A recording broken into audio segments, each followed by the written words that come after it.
नमस्कार। आज हम भगवत गीता के एक बहुत ही गहरे अध्याय में उतरने वाले हैं।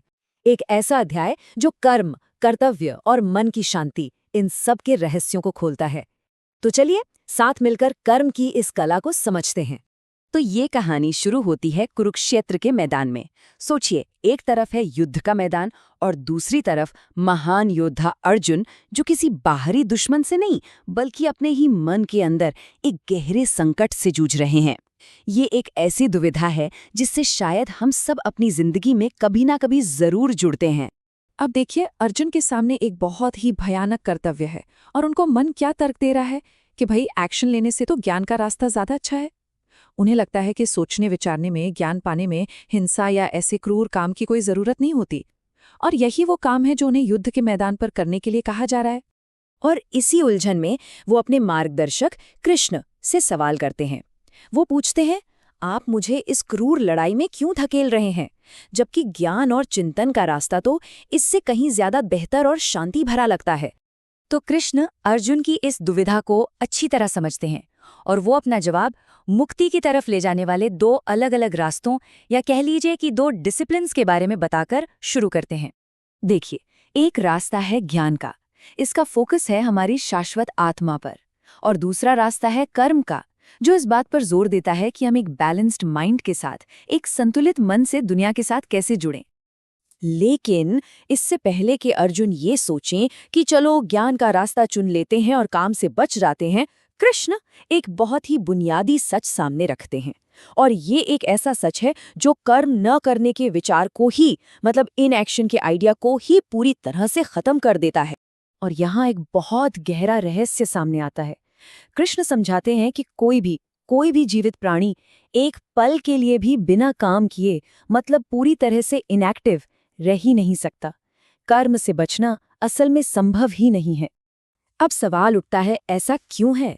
ऐसा इसलिए है क्योंकि ये पूरी प्रकृति, ये नेचर लगातार चलती रहती है, एक्टिव रहती है। यहाँ तक कि हमारे मन में जो विचार आते हैं ना, वो भी एक तरह का कर्म ही है। मतलब हम कर्म करने के लिए ही बने हैं। तो अगर काम करना अनअवॉइडेबल है, तो सवाल ये नहीं रह जाता कि हम काम करें या ना करें। असली सवाल तो ये है कि काम कैसे करें। और यहीं पर कृष्ण अपना सबसे पावरफुल सॉल्यूशन देते हैं, और वो है कर्मयोग। अब देखिए, कर्मयोग का मतलब सिर्फ काम करना नहीं है। ये तो निस्वार्थ भाव से सही तरीके से कर्म करने की एक कला है, एक आर्ट है। कर्मयोग की प्रैक्टिस को हम इन 3 मेन प्रिंसिपल से समझ सकते हैं, और ये वो सिद्धांत है जो किसी भी ड्यूटी को, किसी भी कर्तव्य को एक बोझ से हटाकर मुक्ति का रास्ता बना सकते हैं। तो गीता का ये प्राचीन ज्ञान इसी बात पर जोर देता है कि असली चीज कर्म को छोड़ना नहीं है। असली चीज है उस कर्म के फल से, उसके रिजल्ट से अपनी स्वार्थी अटैचमेंट को छोड़ना। अच्छा, पर एक सवाल मन में आता है, अगर ये रास्ता इतना पावरफुल है तो फिर क्या चीज है जो लोगों को इस पर चलने से रोकती है?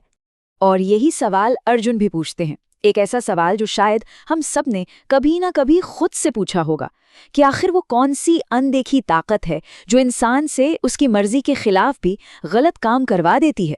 कृष्ण का जवाब बहुत सीधा लेकिन बहुत गहरा है। वो कहते हैं, असली दुश्मन बाहर युद्ध के मैदान पर नहीं है, वो तो हमारे भीतर ही बैठा है। गीता में इच्छा को, यानी डिजायर को, एक ऐसी आग बताया गया है जो कभी बुझती नहीं। ये सब कुछ निगल जाती है। यही वो चीज है जो हमारे सही गलत की समझ पर पर्दा डाल देती है, और दुनिया के सारे दुखों और गलत कामों की जड़ भी यही है। तो इस अंदर के दुश्मन को हराने के लिए पहले इसकी स्ट्रैटेजी को समझना होगा। देखिए, ये जो इच्छा है, ये अपना घर बनाती है हमारी इंद्रियों में, हमारे मन में और हमारी बुद्धि में। लेकिन असली ताकत, हमारी सच्ची आत्मा, इन सब से ऊपर है, इन सब से परे है। तो आखिरी इंस्ट्रक्शन क्या है? यही कि अपनी आत्मा की उस हायर पावर को इस्तेमाल करके पहले मन को काबू में किया जाए और फिर इस इच्छा रूपी दुश्मन पर जीत हासिल की जाए। तो अर्जुन के एक सवाल से शुरू हुआ ये सफर हमें एक्शन के, यानी कर्म के एक बिल्कुल नए मतलब तक ले आया है। गीता का ये हजारों साल पुराना ज्ञान आज भी उतना ही रेलेवेंट है, और ये हमें एक बहुत गहरे सवाल के साथ छोड़ जाता है कि किसी के भी जीवन में वो कौन सा कर्तव्य है, वो कौन सी ड्यूटी है जो निस्वार्थ कर्म की, सेल्फलेस एक्शन की मांग करती है।